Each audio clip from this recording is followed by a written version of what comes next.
Hi, this is Tony Baxter with Walt Disney Imagineering, and we have got some amazing footage here today. I've got two people with me I want you to meet that are going to share this journey into a Disneyland that no one has ever seen before.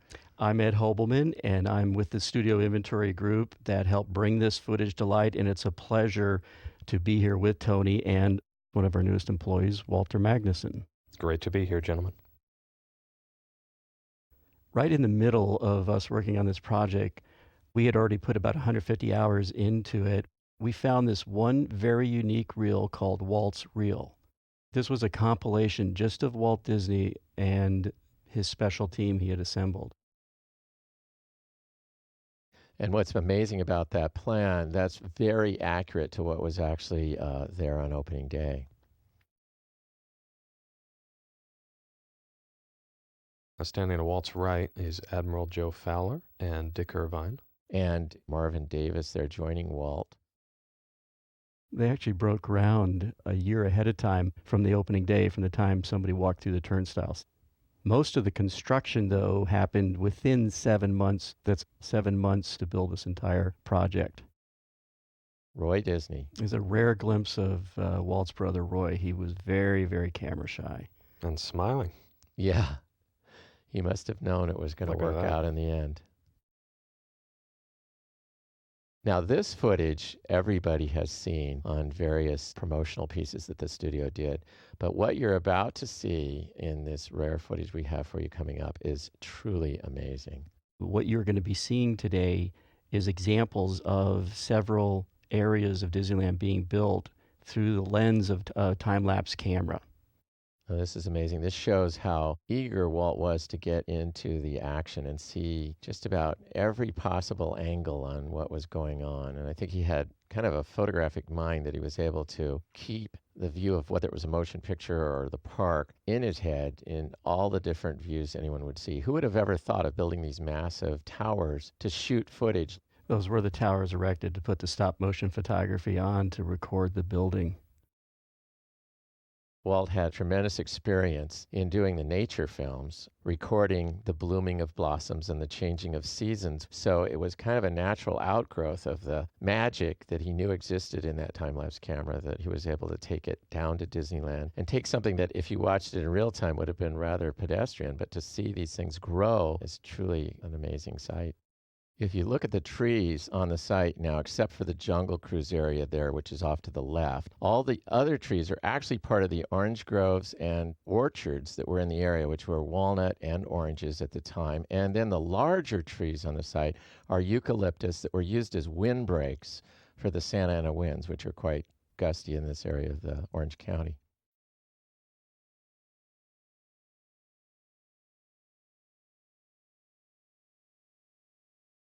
We're looking down now, I believe, towards the parking lot, which is now California Adventure, from the hub. So we're looking down Main Street, and you're watching now the first steel going up for the buildings that we know as Main Street. Off to the far, far left of the picture, you can see what is known as the Lincoln Opera House. And at this time, it was the staff shop where all the ornamentation and detail was created for Disneyland.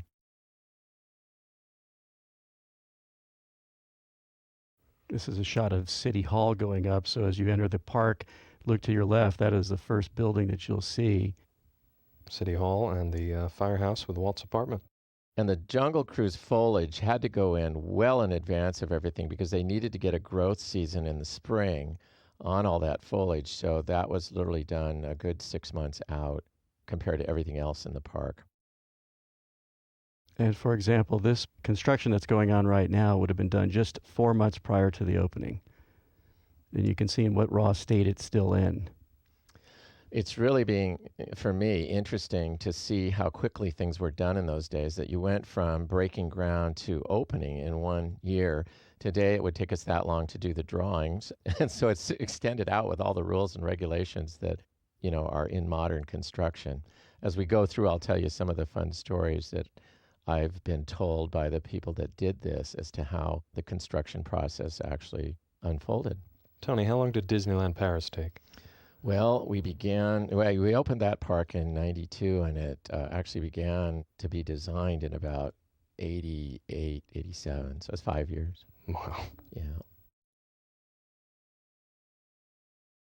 One of the things that's amazing to me about this is that a lot of this would not have been seen if it wasn't for some of the diligent workers in the inventory group who noticed a term on a can that was getting ready to move out of Southern California for deep storage in Pennsylvania in the salt mines, and it said Disneyland on it.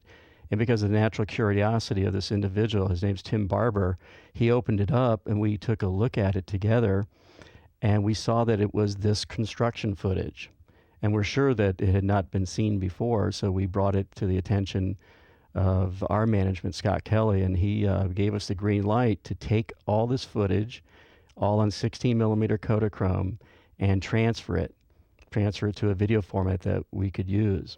And as great as this is, Ed, it's a tease, because I've seen over 200 reels of footage that stretches almost from prior to opening up to the 70s, and it's just amazing, amazing footage. Someday we're going to have a 400 disc set. That would be for our grandkids to enjoy. Actually, if you stretch this footage around the world, I think it wraps 3 times.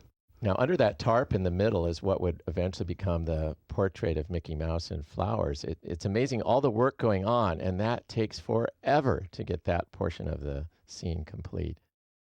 They probably put a lot of effort into making sure that Mickey looked right from the forced perspective. There it begins now, because you view it down at eye level, which means it had to be stretched vertically, almost like an anamorphic Mickey.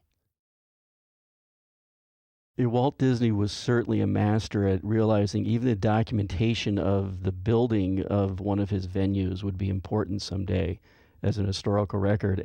This is shot from a tower that was used obviously for the time-lapse, but there are several towers all over the park that were used for the time-lapse, as we're going to get into. What you're about to see is the testing of the train here with guests prior to the initial opening day on July 17th.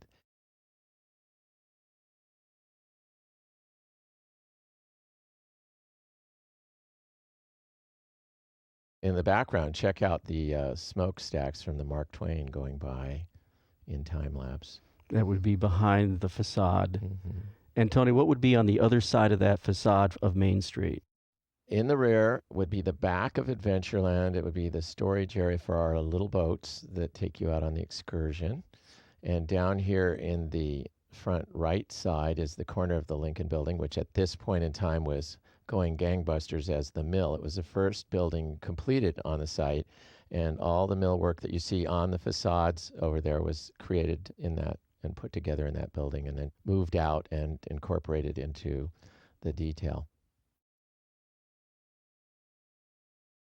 And what would the pile of dirt that we see right behind the train station, which becomes our city square, where do you think that's from? I think they were going to use that to pile up against the concrete holding up the train station to create the planters that you walk up the stairway through.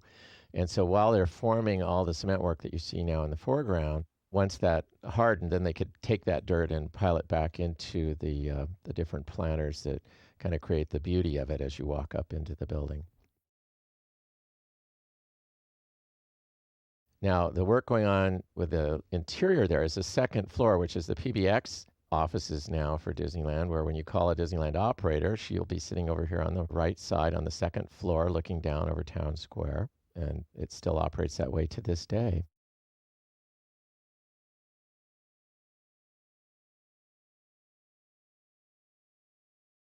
You were mentioning the many hours that we have of this footage that has yet to be shown. We figure that we've recorded around 200 hours. But after a while, we decided to not transfer everything, and there must be literally 300 to 400 hours of this footage. Yeah, There's that gazebo. Yeah, the moving gazebo. The gazebo was originally intended by Walt to be in the town square, and when you got down into town square, it blocked the view of the castle. So near the opening date of Disneyland, they moved it out, and it appeared then up at the Plaza Gardens area, and then ultimately was moved out to where New Orleans Square is today.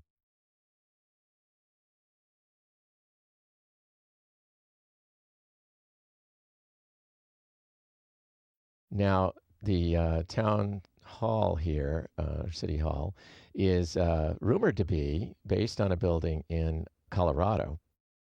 And again, the trees that back up that area are all eucalyptus and brought in many years before the opening of Disneyland to work as a windbreak to protect the orange trees.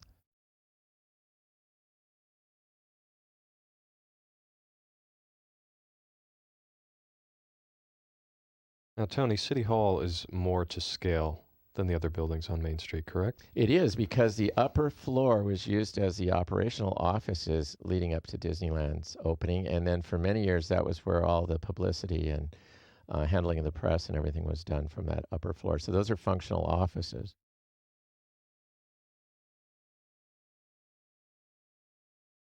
And then, of course, the little fire station we all know is Walt Disney's apartment. And he would literally arrive down here on a Friday afternoon and spend the whole weekend there surveying. And I think we'll see some shots of Walt riding around in the park later on.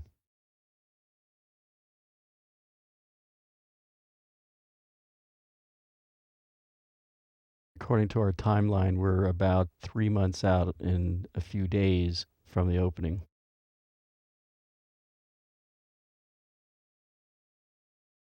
Here comes our gazebo There again. it is, working its way down. And oh my gosh, you can't see the castle, so away it goes after they get it all set up. I love the ability to mold and shape things, and you hear Walt say that in many of his pieces about Disneyland, that he loves that it's alive and can be changed, unlike a movie that once it's in the can, it's finished.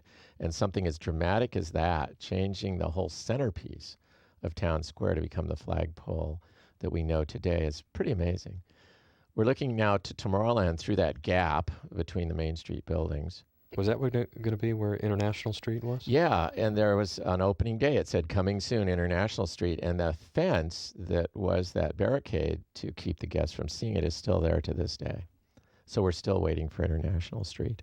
And You'll this have to go to Epcot to see World Showcase. Yeah. I was going to say that shot that you just saw there was from a crane moving behind the facade. Now, there's the beginning of that red concrete. Lately, we've been replacing it with cobblestone pavers, which gives it a more authentic look. But everything at Disneyland, to get it all in for the price of $17 million on opening day, was pretty amazing, and they had to be very resourceful. You notice there's no handrails around those planters. They didn't know what the guests were going to... When you get 25,000 people in the park, they start walking on the grass. The shortcuts they would take, yeah.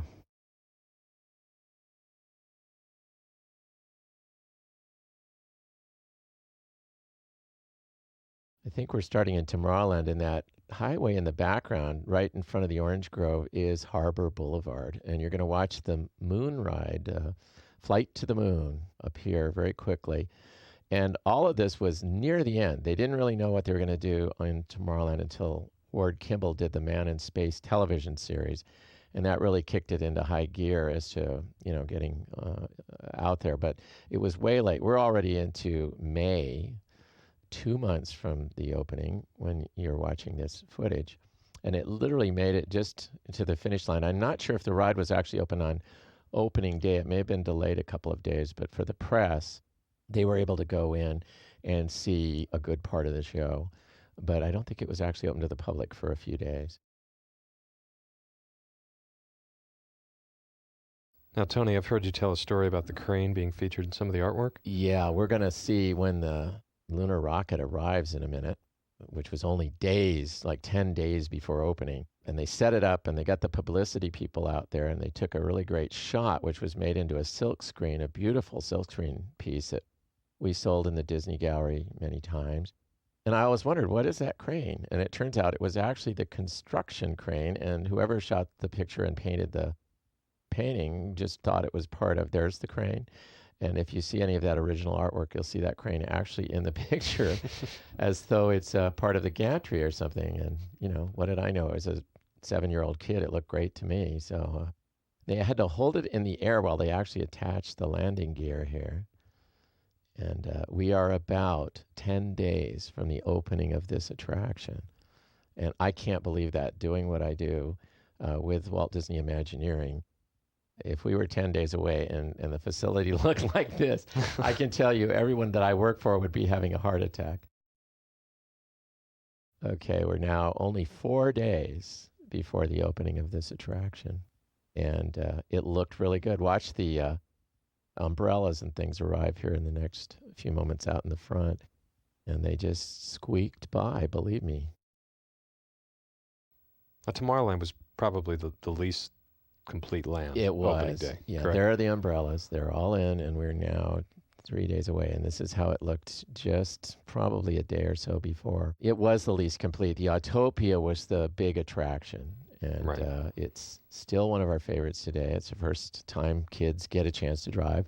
Wait a minute, where are the guide rails for the cars? There aren't any. You could literally pass. You could take and go around the car if they were going slow.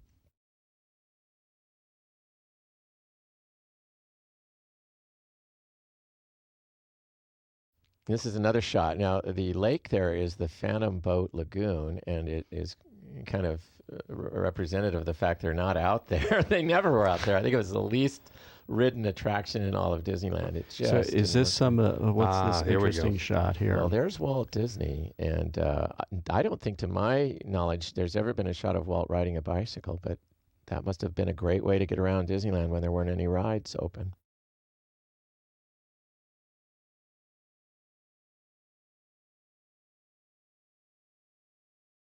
Now we're in Fantasyland, and straight in the center of this shot is the castle where that guy is digging. He's starting to dig out the castle, and you're going to watch that come up. Now, that is a Snow White building, and what is now Pinocchio, and over here is Peter Pan, and beyond that, Mr. Toad. Alice was not part of the opening day. So now we're watching the foundation between those two buildings going up. You're going to watch the castle come out of the ground, and we'll go all the way through to the testing of the drawbridge, and it's quite a remarkable bit of footage. Fiberglass was a material that came into being in the mid-50s, so it was still a miracle. So you don't see as much of it at this point in time. It was something that they used for the white crenellations, the corbels there on those turrets. The white portions are fiberglass. The rest is traditional lath plaster and carved stonework. Those actually look like church windows behind the turrets. Yes, there's a chapel there. And the other interesting thing is it was so derivative of the movie Sleeping Beauty that the castle is sort of heralding yet 4 years away. So it was Sleeping Beauty's castle. They knew they were going to do this movie, but it was 4 years away. But, I think the strength of the Disney brand and their conviction that they were going to get it right, they were willing to go out on a limb and build something that was going to honor a movie that was yet 4 years away. The whole Gothic look of that chapel is so much a part of what Ivan Earl put into the motion picture. And in fact, Ivan was hired by Walt to come down and do the show that was inside this castle, which is more or less a preview of the movie. It was open, I think, in 1957, 2 years after the park opened, and for 2 years it operated, giving guests a really neat preview of what the movie was going to be like. Now, is that a different experience than we have now, where you walk up the stairs and you go through each view? It was very, very different. It had that, just stunning Ivan Earl stylization. Now there goes the drawbridge. You see the drawbridge there. Now, when was the last time that drawbridge came down? Well, when we rebuilt Fantasyland in '83, we decided, let's see if it still works, and doggone it, it did. And yeah. So that's pretty long span between the two openings.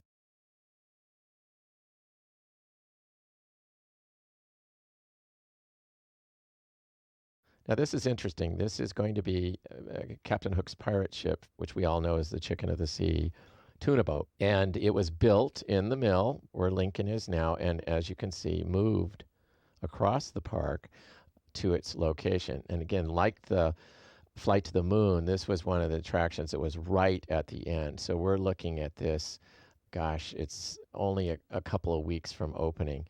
And if you do get a chance to look at the footage that's in the Kinescope opening day of Disneyland, you can see that the boat was painted red. It's black and white, but you can tell they put paint on it, and there were no details. None of the beautiful gold filigree work was on. It was just a piece of wood that had been painted red. And that's about as far as they could get on that opening day.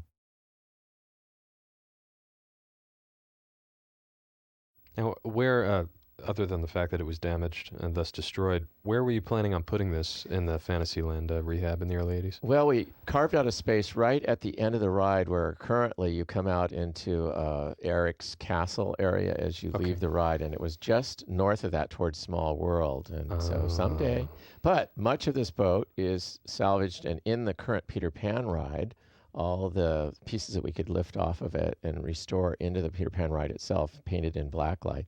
And the entire boat was duplicated for Disneyland Paris. And you can visit it with Skull Rock Cove and everything in Disneyland Paris. In orientation to today, where is this in Disneyland now? It is exactly on the footprint of the Dumbo ride. That's what And behind it, you can see what is now Storybook Land and the Casey Jr. Railroad. At the time, there was nothing but dirt, and they didn't know what they were going to do with it, so they called it Canal Boats of the World. And the rumor is that Bill Evans, who is the great legendary landscape architect for Disneyland, labeled the weeds so that the ride operators talked about obile vulgaris and various things along the way. Latin names. Yeah.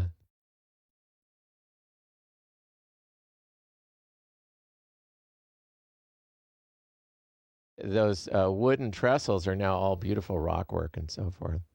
This is the start of the carousel. Now, the carousel was moved back to where, in this early Disneyland, the teacup ride is, and that gave us much more space in front of Snow White and Peter Pan, and those facades were built further out to give us a longer ride. So both Snow White and Peter Pan today are longer rides than they were in the versions that were created back here in 1955. Now, this is an interesting view of the castle. It almost looks like the front. Yes. Although from Town Square. You see those three arches? That is a lift from the Neuschwanstein castle in southern Germany, and that was the original front of the Disneyland castle. And they were taking the model apart to vacuum it one day, and Walt came by, and they quickly put that top back on, and they put it on backwards. And that is the view that everyone sees today, because when Walt looked at it, he said, I kind of like it that way better than the way it was originally. So the Neuschwanstein vista of our castle is actually the back now rather than the front.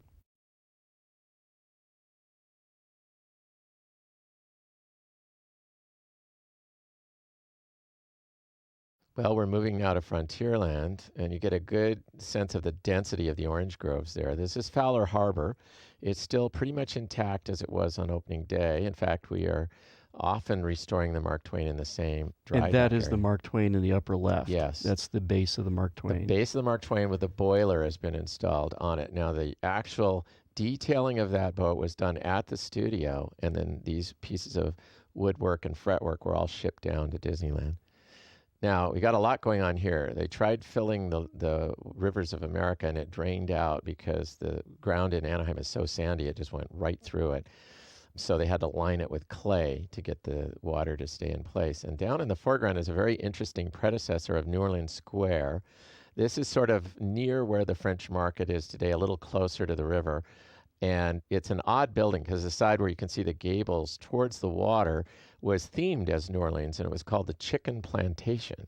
But the backside that we're looking at was themed to kind of a hacienda and gave it kind of a very early California Western look. So there are a lot of buildings in Disneyland that had two faces that way, and definitely something that would come only to someone who was familiar with backlots in Hollywood, where they could get double usage out of the same structure.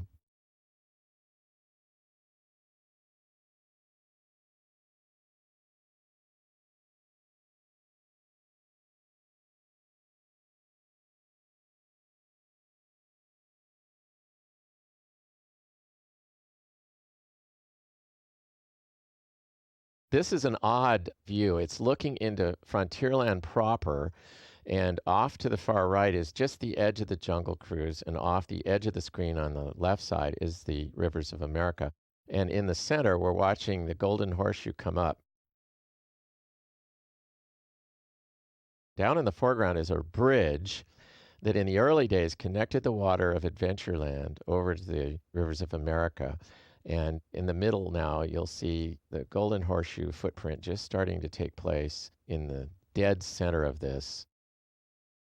Up at the top is the castle, in work in the background. Now, that's the first start of the Golden Horseshoe. Those steel beams are in the main auditorium portion of the building. Speaking of that bridge between the two bodies of water, you can see that in Disneyland USA, the restoration in the disc set. It's a great aerial view showing the connection.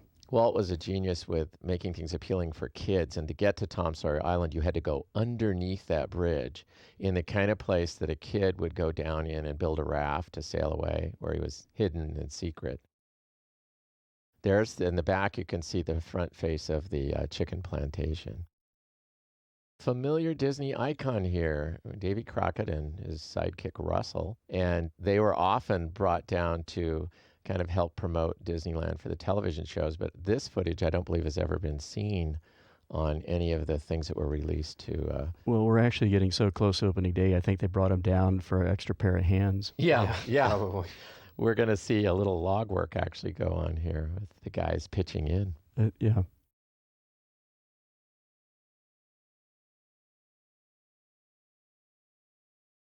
I don't know how much of this he's actually done for a living. But And we don't want you to try this at home. no. He's got to be hot because this was in July. It had to be close to the end. This is probably early July.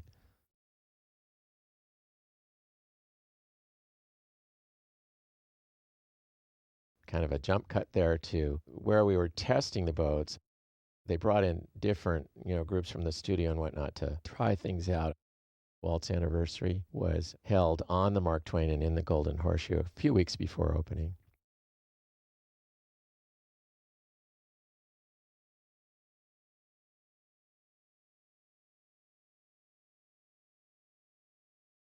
This is a model of Adventureland. I've never seen it in color, other than it was installed at Disneyland in a preview center area and resided there many years, but I've never seen it photographed in color. So this is kind of, again, a very unique element. Some of this was used in early television shows, but of course it was It almost looks like they put Davy Crockett at the front. Yeah, or it's Indiana Jones. And this is about where today you'll find the piranhas, just after Schweitzer Falls. Now, there again is that stand of eucalyptus, which is there to this day and provides a great blockage so you don't get the very radically different quality of Main Street from the jungle.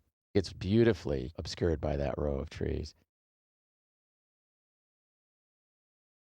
I'm going to point out a couple of trees in here. The two large palms stood at the front of Ron Dominguez's house, which was on the property and was sold to Walt. And they were beautiful, full-size specimens of palms. And we, to this day, call that the Dominguez palm. And when you're getting your next Fast Pass for the Indiana Jones ride, take a look at what's right to your right, and you'll see that palm that's in the picture right now. And Ron Dominguez was the owner of the property? He was the son. And he went on to become a ride operator at Disneyland and actually became the head of running Disneyland for many, many years.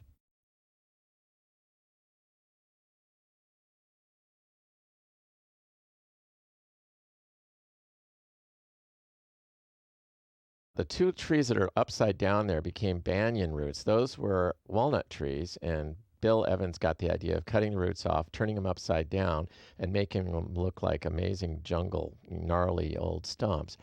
And I thought it was beautiful because, again, they were trying to get the most value out of everything they could, and those were left over from the orange groves. We're looking out towards the hub.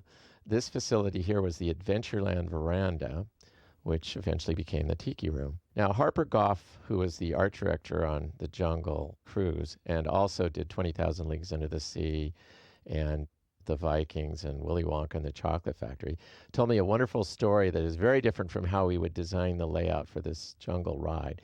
He took a stick and with the bulldoze operator, he drew what would be the left side of the water and then went about 10 feet over and drew what was the right side of the water. And then he said, all right, take all the dirt in between these two lines and pile it up and make the banks on either side of this.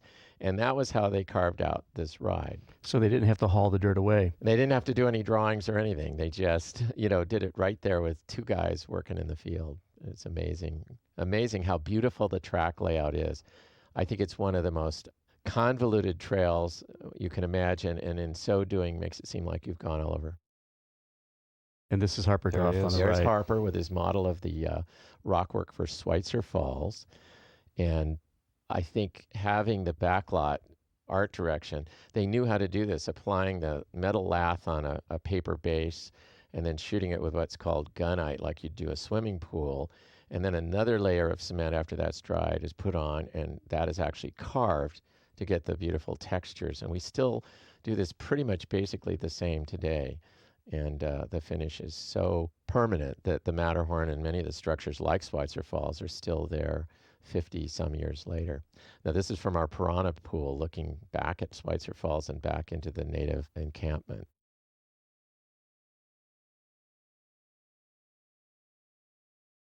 There's again one of those upside down trees, and this is the beginning of the temple in the jungle. And I think you're going to see some guys doing the incredible work of aging this all down. Again, a studio technology that you wouldn't have found in the labor market. Today, a lot of people are doing this for people's backyards, but at the time, you couldn't find anything like that. Were Now- most of these technicians, laborers, were they from the studio? No, but I think they were, the foremen and so forth were brought down from the studio to train the crews. And then in the case of the painting, I believe that was all studio labor and artisans. Now, this machine is actually bending the track. You can see the guys sliding it as it makes that curve. And there would be a limit to the tightness of the radius that boat could do. So they had to be completely accurate on that so that the tail end of the boat didn't slam into the banks of this amazingly carved out river that was two sticks drawing lines in the dirt. Now, the tower didn't last very long. Again, those are the two palm trees from Dominguez Estate. This was a beautiful loading dock, and I don't know why it was taken out, other than I heard that the jungle grew up so much that the idea of watching the boats from that top deck became a moot point. We're at the studio here, and these creatures are being done again by the studio technicians who would have brought to life the giant squid the year before in the movie 20,000 Leagues Under the Sea. So this is, again, leveraging the talents that were working in the industry at that time.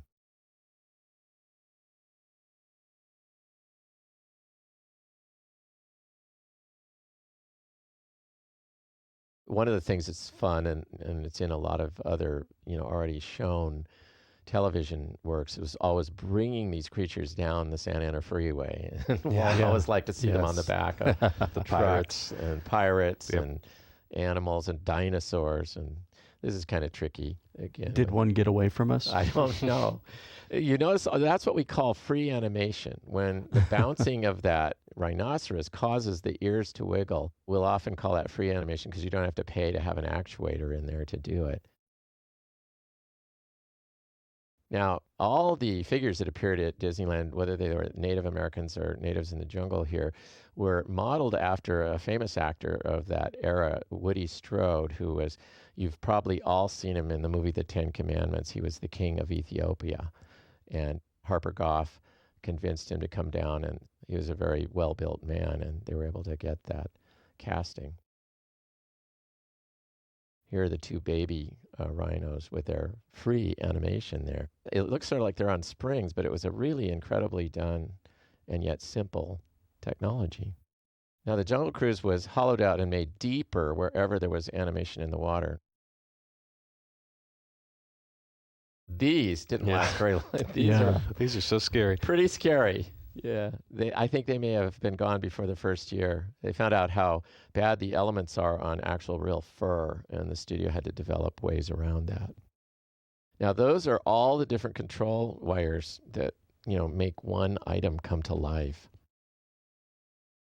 This may or may not be the first time water was going in, but since it's in dirt, I think it's probably a test to see how it was going to work before they gunnited the actual canal, which would have been later. So they just wanted to make sure it was all level.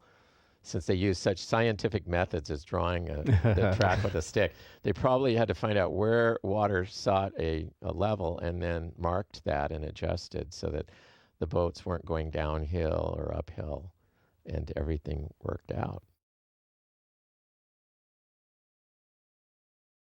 I don't know if I'd want to go down underneath that boat or not. I certainly would not want to do it today.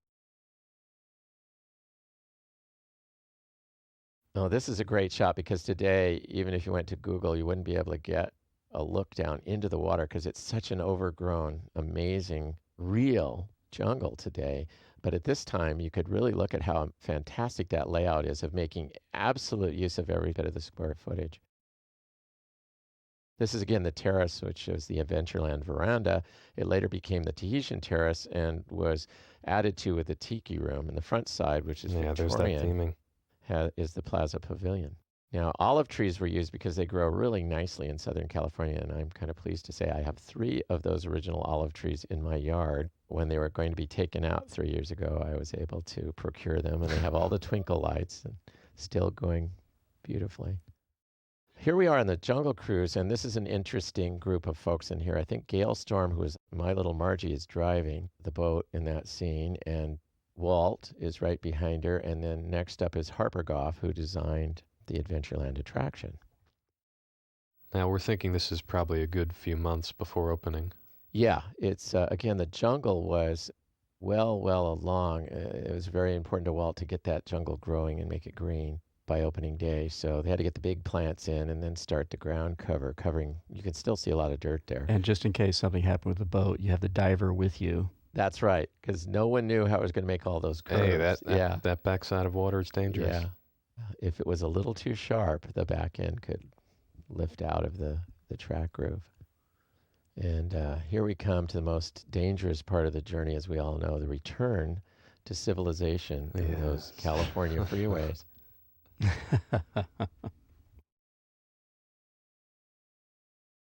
As the boat comes in, I think Walt takes the wheel away from Gail Storm and pilots us into the home stretch here, which is kind of neat, a great shot. There are those upside-down walnut trunks, and they put sphagnum moss with bromeliads in the top to make them look exotic, but they are from the original orchard. Again, looking at this footage, I'm amazed, especially of the Walt footage, of the attention to detail that he would bring, his creativity, his innovation down into the ride construction and the supervision itself. To me, when you realize that nothing like this has been done before, it's absolutely something that could have only come out of the industry of Hollywood and taking that to another step. And this has just been such a great opportunity to go back through the pages of time and look at something that was truly a transformation in America.